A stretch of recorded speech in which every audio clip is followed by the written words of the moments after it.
It's been dark way too long in this place. That bright smile long gone been replaced. From ear to ear I see that fear in your face. Tell me when the last time you felt safe, cause there's some evil people in the streets. Evil at your front door, creeping while you sleep. It's time to raise up, show that evil we ain't weak. We don't turn the other cheek, I can show you how to be strong. Come on, follow me. Heard you looking for a hero. Well, look up. No more running from the bad guy, I'ma stare him in the eye like, what's up? I know the journey got hard for a minute, but I ain't giving this up. Yeah, I got the heart of a champion. If I get knocked down, I get back up.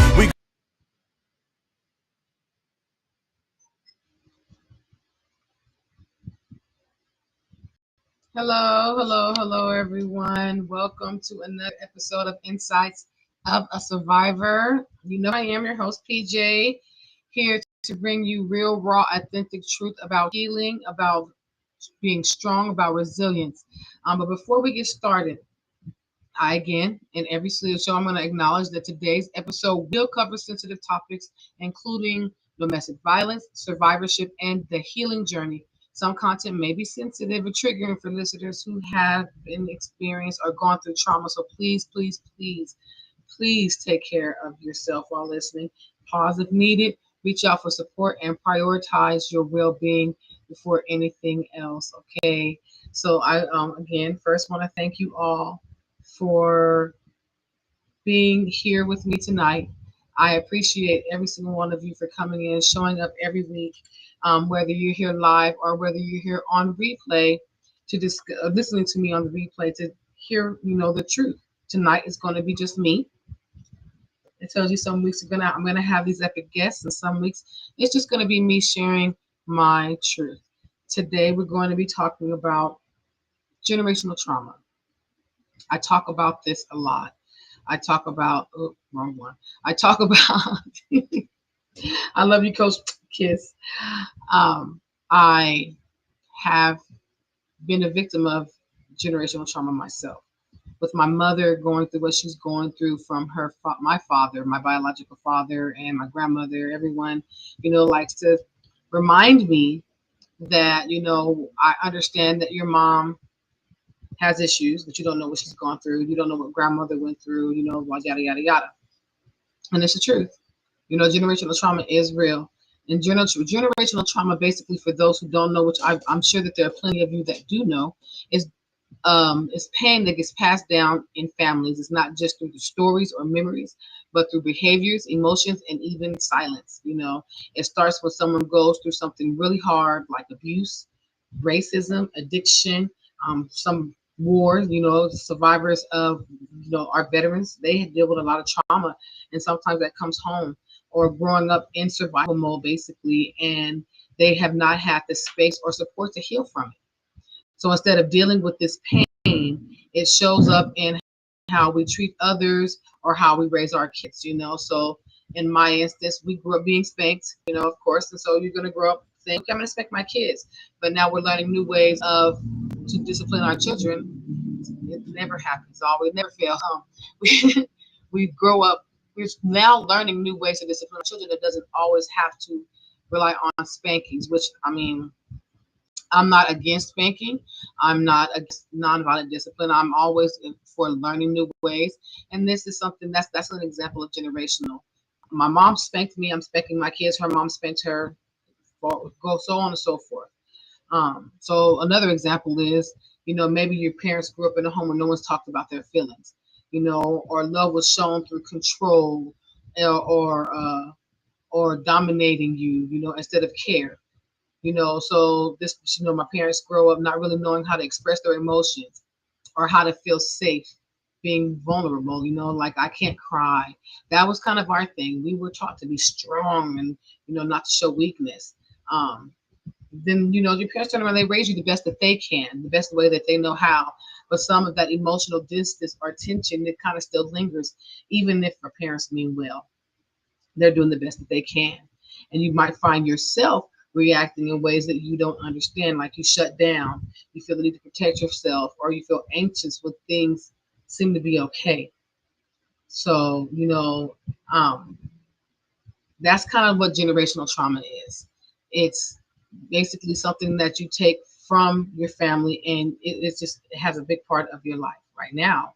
And not everyone knows that that is even what that is. They don't really recognize that generational trauma is something that is trauma. They think is normal. They normalize behavior that isn't genuinely what we should consider normal. I'll say that. Um, it's like carrying someone else's pain without even knowing that you're carrying someone else's pain. Like my mom carried my grandmother's abuse, and then she put her abuse onto me. I could have then carried that abuse onto my children, and not, and not and treated them the same way was treated as a child. But I'm not blaming anyone. It's not about blaming your parents. It's not blaming your grandparents, because they did what they could with what they had. They weren't the best. They weren't the worst. They just my mom did what she could with what she had. But now more of us are starting to wake up to these patterns, and that gives us power to heal and shift to do things differently. The cycle does not have to continue. It can stop with you. It can stop with you. We don't have to I don't have to discipline my children the way I was disciplined. Do I believe in discipline? Yes. But these days, kids go crazy if you take their electronics. I mean, seriously, take their phones or their tablets. And why? I think that they would rather take the spanking. So, you don't necessarily have to be so harsh with your children. You don't have to continue the cycle of abuse. It does stop with you, and that is so powerful. It's powerful to know that you have that control to do things in a way that others were not able to. We're in an age where we are allowed to be different, which is something that I can't say I've ever seen before. Most of the time, everybody felt like women were supposed to do this, men were supposed to do that, everyone had their role, and it was based on your age, your gender, your race. Now it's like, no, you are human, we are human, and everyone deserves respect, and that is powerful. I grew up carrying the weight that wasn't mine. I grew up carrying the weight that was not mine. It was my mother's.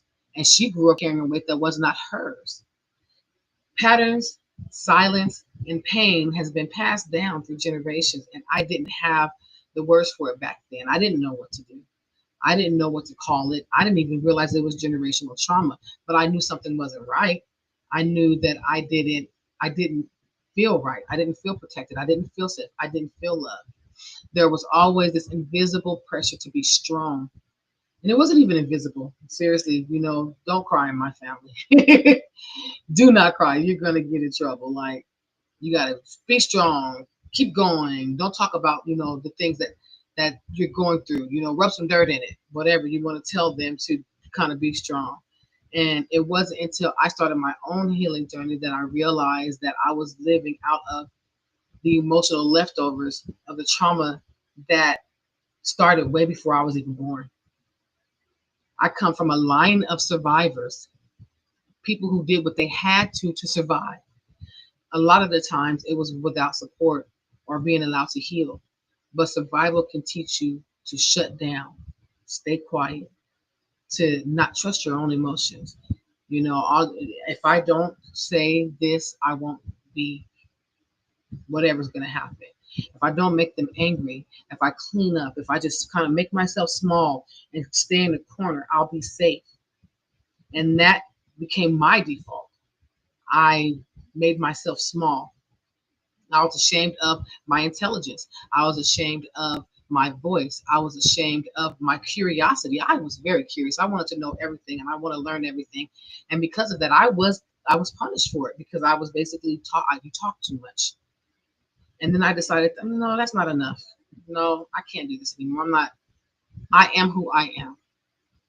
And breaking those cycles have not been easy for me. It hasn't been easy at all. It meant facing things that I was taught to avoid. Oh my goodness. My kids never saw me crying when they were younger. Ever, ever, ever, ever, ever. It was the last 10 years. They've seen me cry more in the last 10 years than they ever have in their life, because in my life, in my family, that was a sign of weakness. It meant unlearning shame. learning how to feel again and giving myself permission to be human and not be this robot, this machine. And now I'm committed to helping others do the same because we deserve more than just survival. We deserve to reframe a story and a life and live the way we want, in a way that's free, in a way that's empowered, and in a way that's whole. Now, if you are a reserved person and you choose to, you know, deal with your emotions how you choose to, that's fine. But because that came from something that was forced upon you, that's not okay. You have to be yourself no matter what. You have to be proud of who you are no matter what. I mean, that's really that's all there is to that. Um, I can remember a time I I was a little girl. I don't think I was 5 or 6, and I was playing with my older cousin, and he tackled me hard, and the wind got knocked out of me, and I just felt this pain in my chest, well, my side area, and I'm like, oh my God, I'm gonna die. I couldn't breathe. And my cousin, he's a couple of years older than me. He if he wasn't a teenager, he was almost a teenager. And he's like, oh my God, you could tell he was scared. You could tell he was like, I don't want to get in trouble. But long story short, he broke my ribs. I go in the house, and the first thing they tell me is, you better not cry.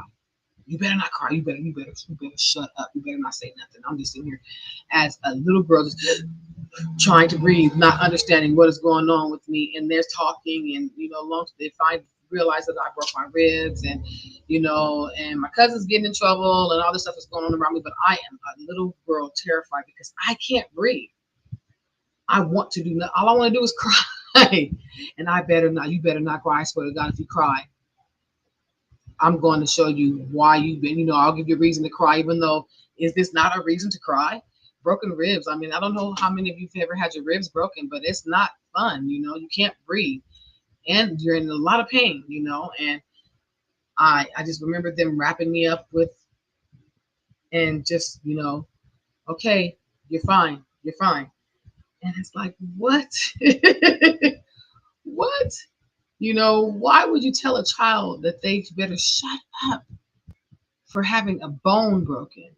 There are so many stories I could tell you like that. My sister sliced the bottom of my foot open, and blood's just gushing out my foot, gushing out my foot, gushing out my foot.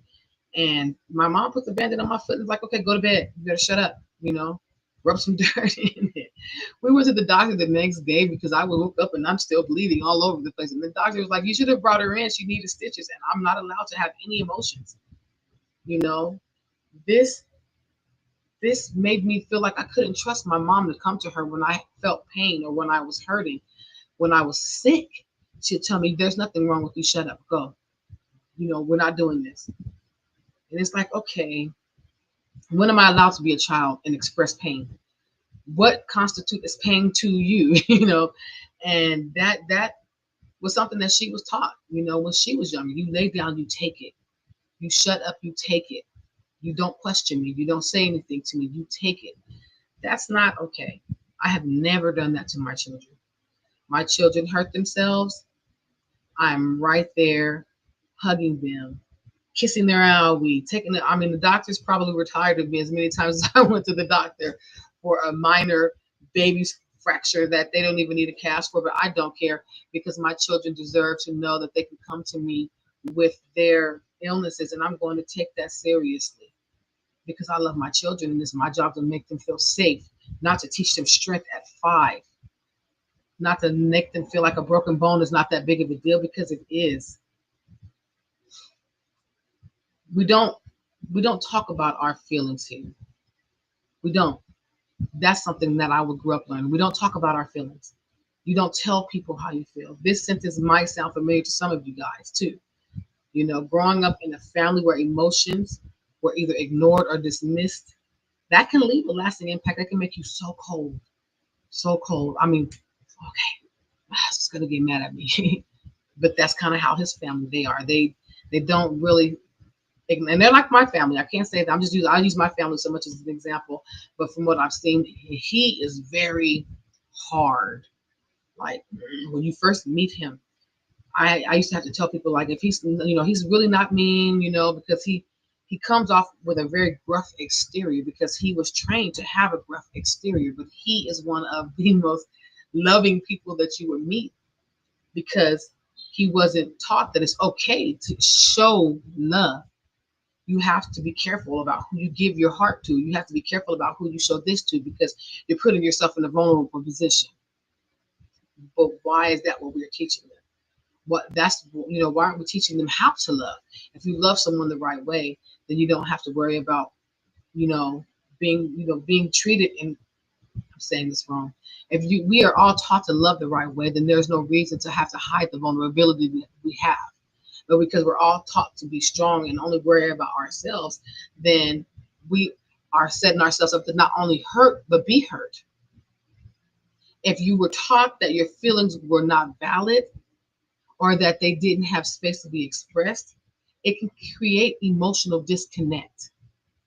You learn to bottle all of your feelings up, push all that anger down, push all the sadness down, push all the fear down, and in some ways you even forget how to feel.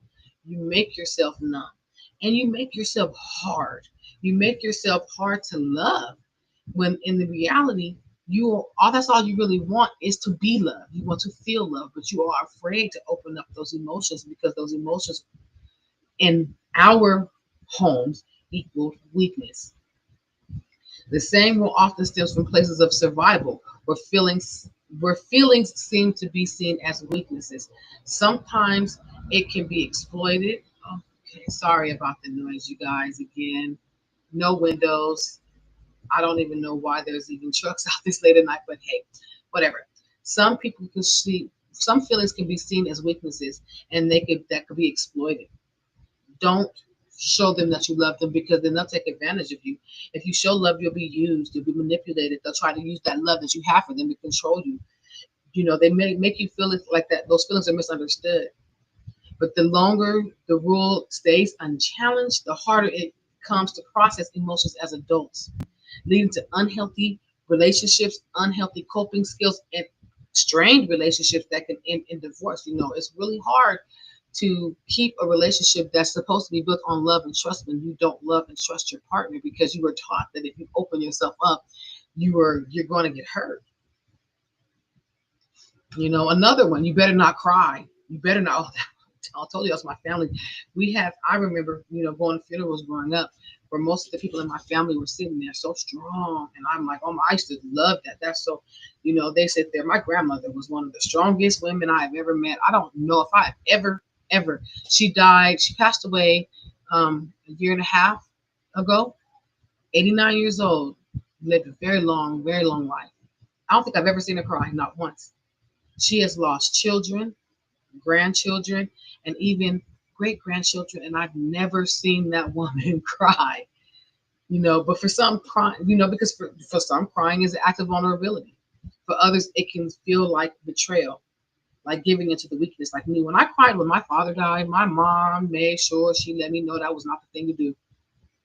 Why are you crying for this man?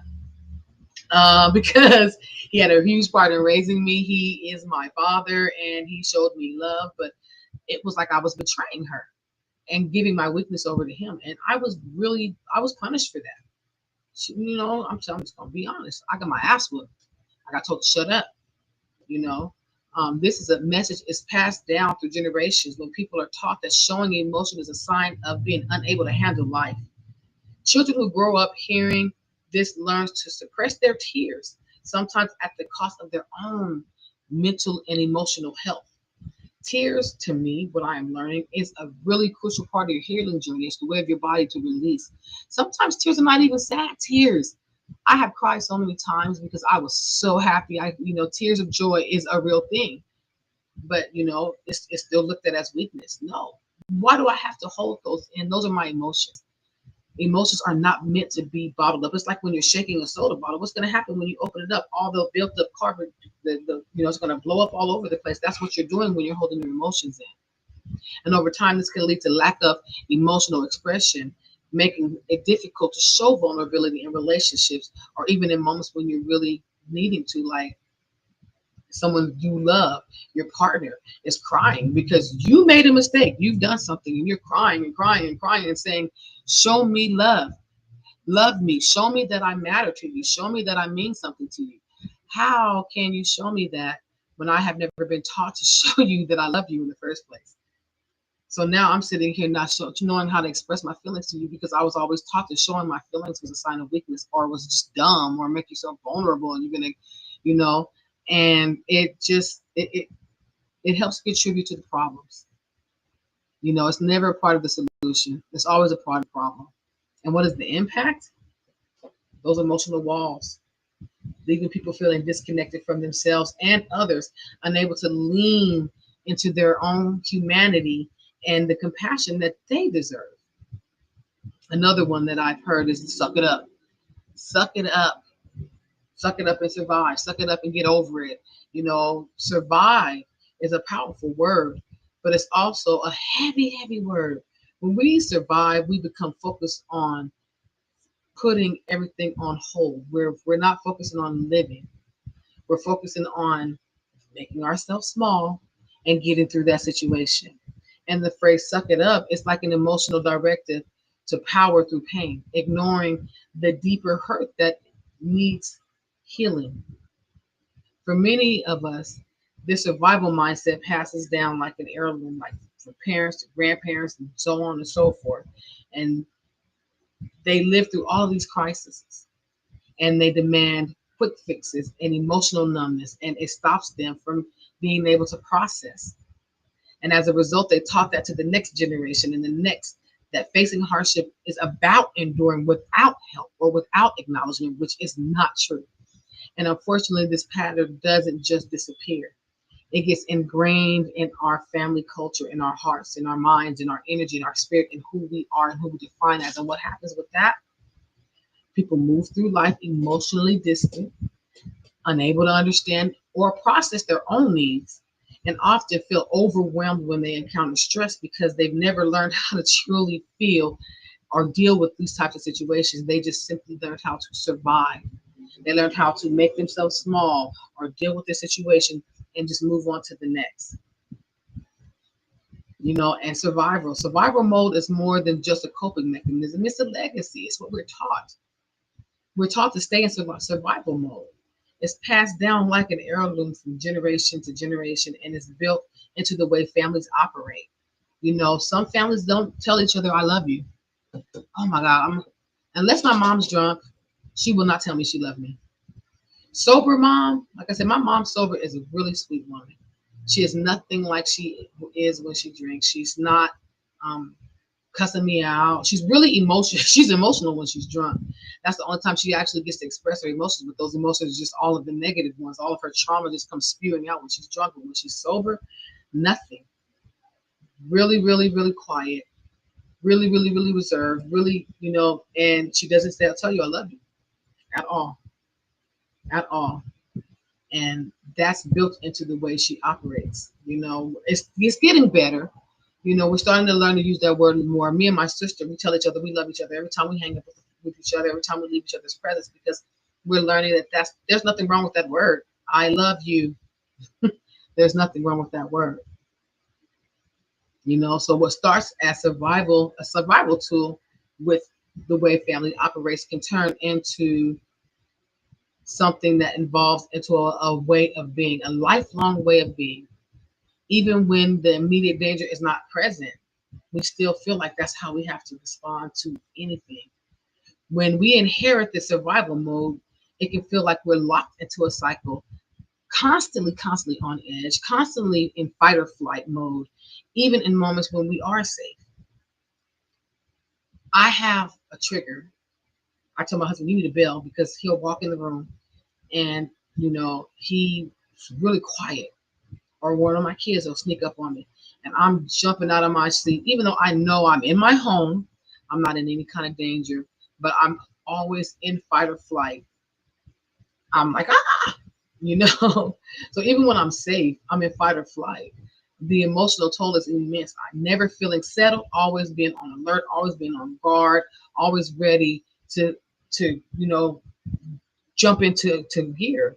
And yet survival becomes so normalized that we don't realize that we're carrying this until we start to question, why can't I let things go?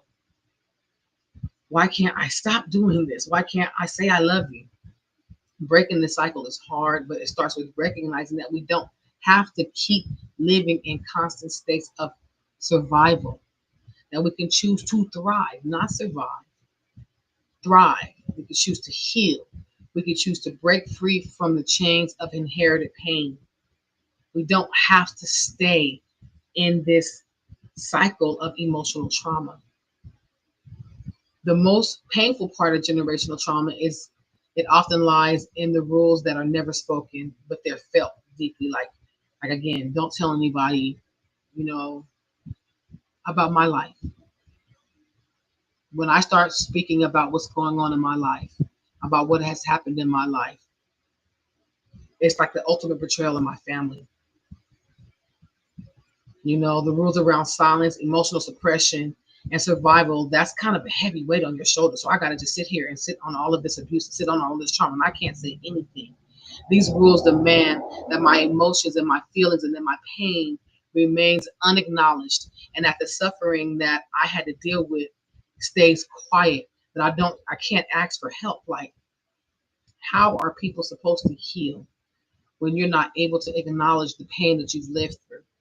Um, I'm supposed to go see a therapist, but I can't tell my therapist that the reason why I'm um, so anxious is because I'm afraid if I say the wrong thing, I'm going to get punched in the face, because those are things that I had to go through growing up as a child. Or if I walk to the store, I might get snatched up and attacked because I've gone through that in my life, but I can't talk about those things because that's an embarrassment. This emotional toll is it's underestimated.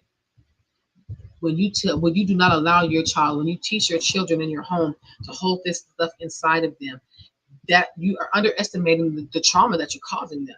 Unspoken rules can create a culture of isolation where no one feels safe. No one feels safe to show you who they truly are.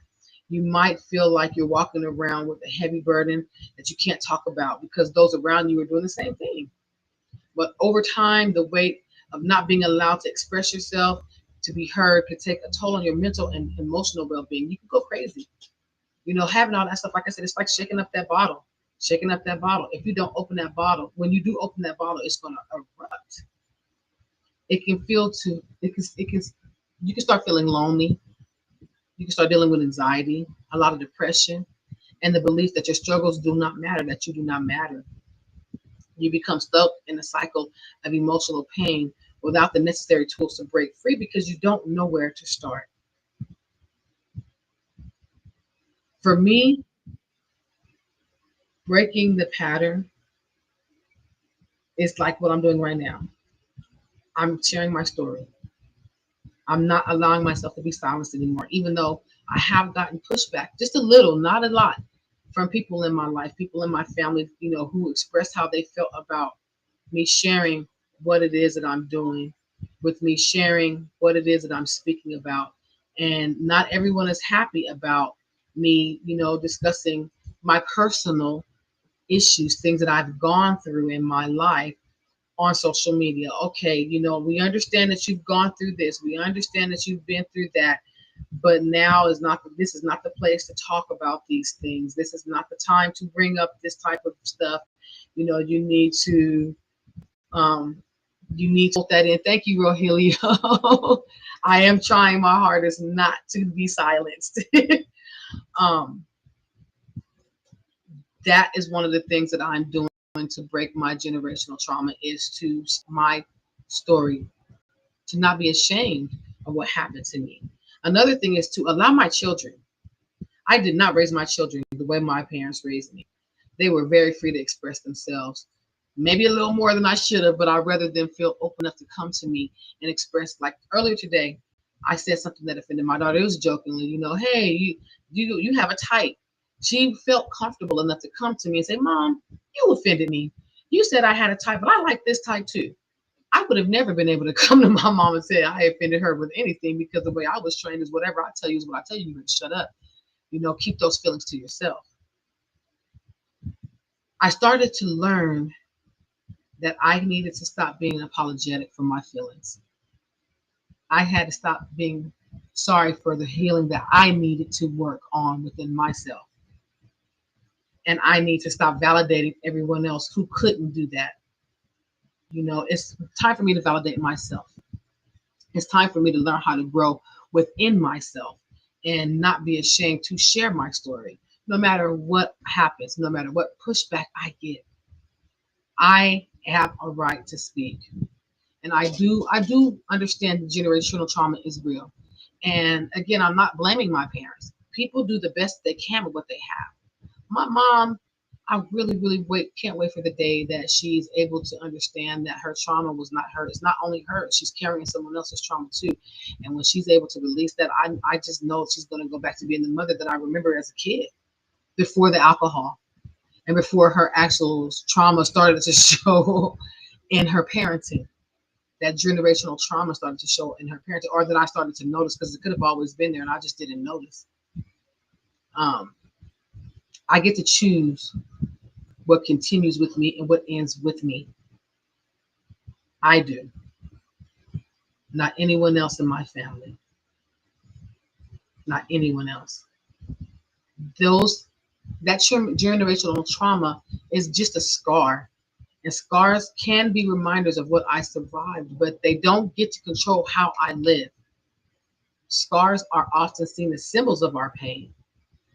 When things that we've been through has left a mark on us, they can be emotional, physical, or psychological, and they can also carry the weight of trauma and struggles or losses that we have faced.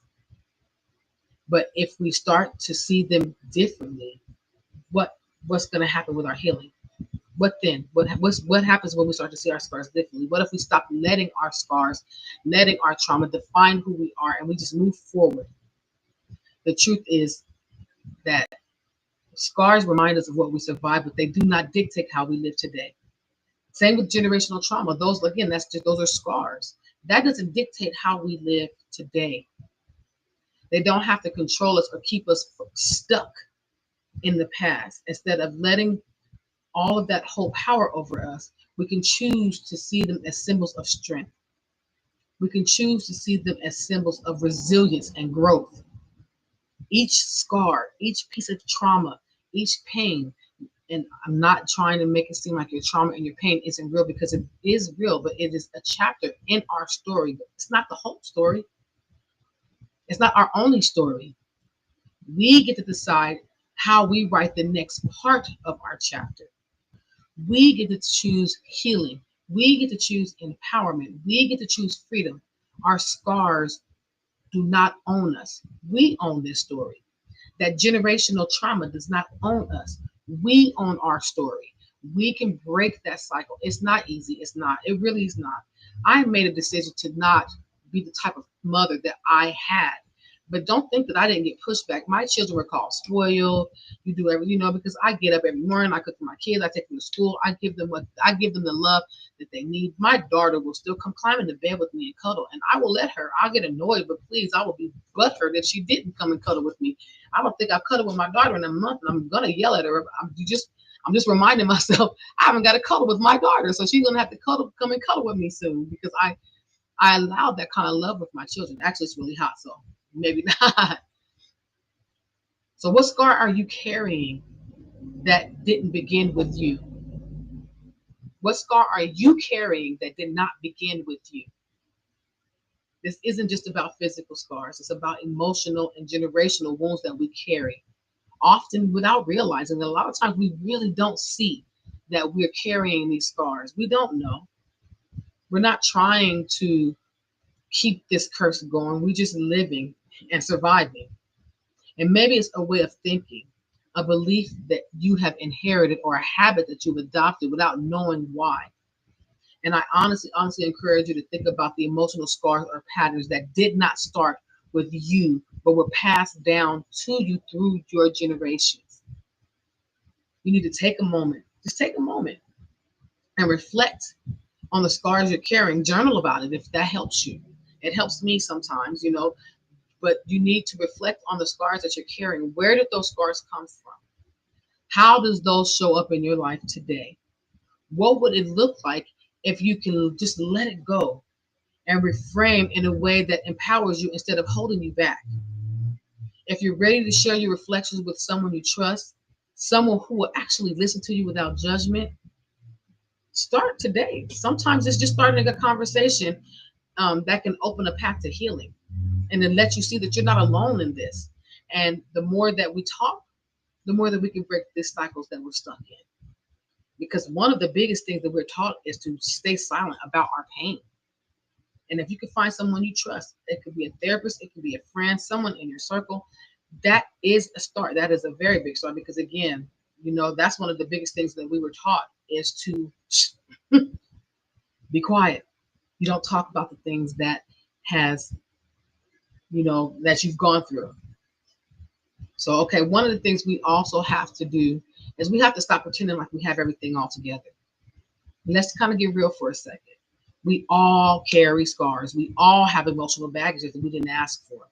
Some of them are ours, but a lot of them, no, they're not ours to carry. They're not ours to carry. They've been passed down to us from our parents, from our grandparents, from people who've never dealt with their own stuff. And now we're stuck with it. But here's the thing. Just because we inherited these scars does not mean that they get to control us. No. Doesn't mean that we even have to hold on to them because they're not our scars to hold. So, these are questions that you should ask yourself. Like, what scars are you carrying that didn't even start with you, like that are not yours? What trauma are you carrying that doesn't belong to you? What patterns are you stuck in that has been handed down through your generations that probably wouldn't even be something that you have in your everyday life if it wasn't something that you were taught? And how are these scars still running your life every day without you even knowing it? How much of the generational trauma that you've been taught, that's been embedded in you, how much of that is still running your life today that you don't even realize?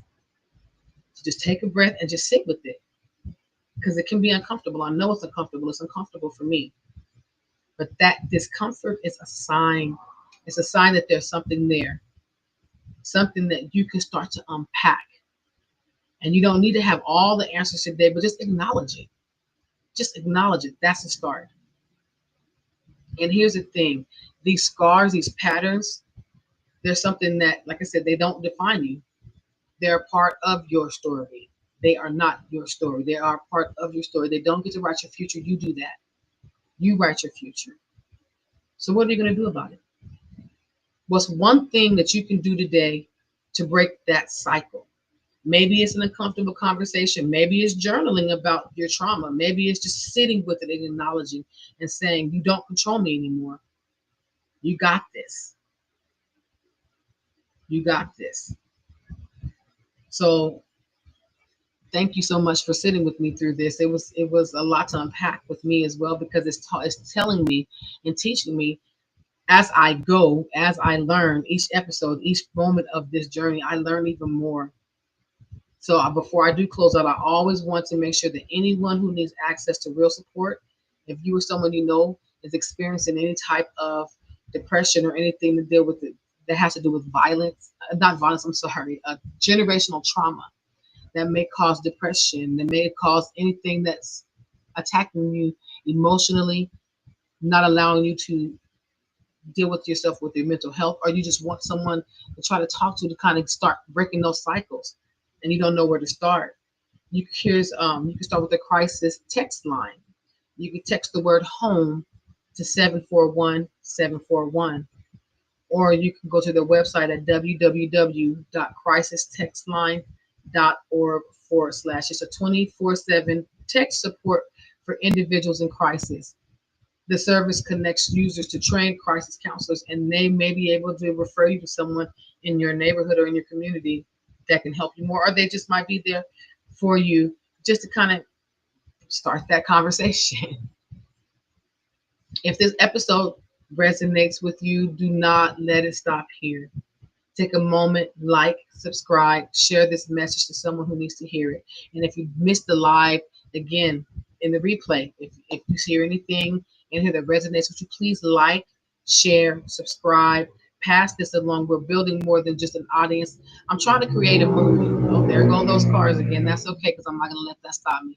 I'm trying to create a movement where we rise together, heal together, and break the chains of generational trauma. Your voice matters. I will always tell you that your voice matters.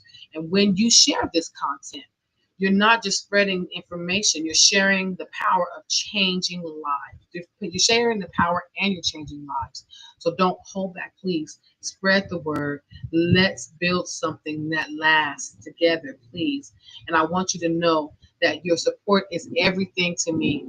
It allows me to keep these conversations going, to, do my retreats. You guys know I have summits that I do. I do my podcast, my summits, and I have other projects that I'm working on.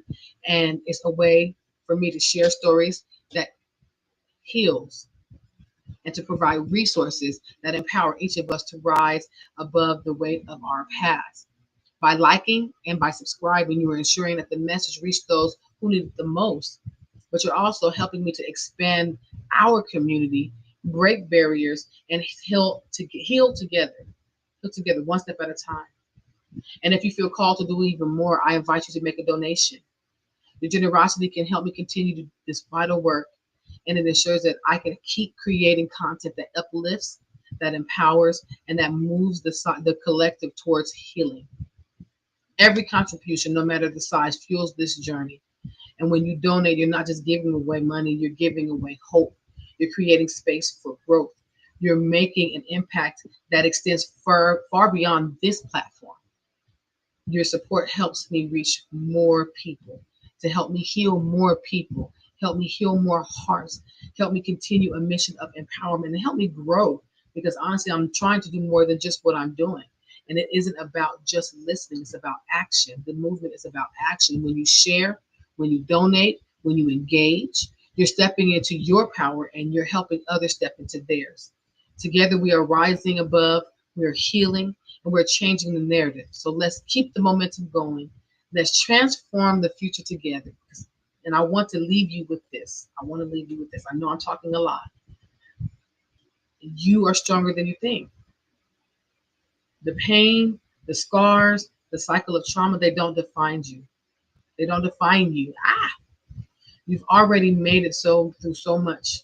You've made it each day, and you continue each day to rise step by step, even when it feels impossible. I will say this every week.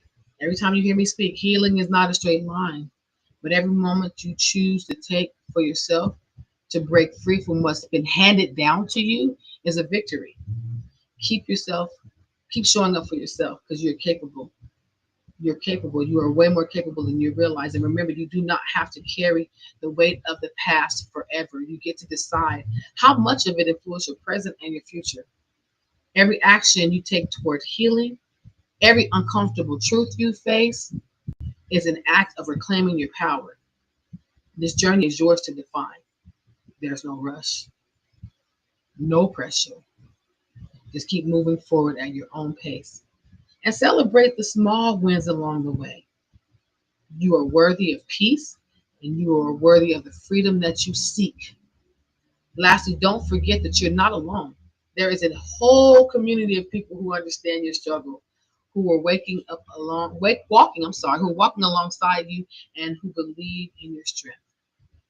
So keep going, keep going, keep going. Even through the tough days, you are enough. You are powerful. You are deserving of a life. You are deserving of the life that you are working hard to create. And I have a quote. I love ending these with quotes by Sojourner Truth. She says, I will not have my life narrowed down. I will not bow down to somebody else's whim or someone else's ignorance. I will not bow down. So until next time, me and the motorcycles want to tell you to keep healing, keep loving, and keep listening to the stories that change lives. Thank you so much for tuning in to the Insights of a Survivor. I will see you next week. Mwah.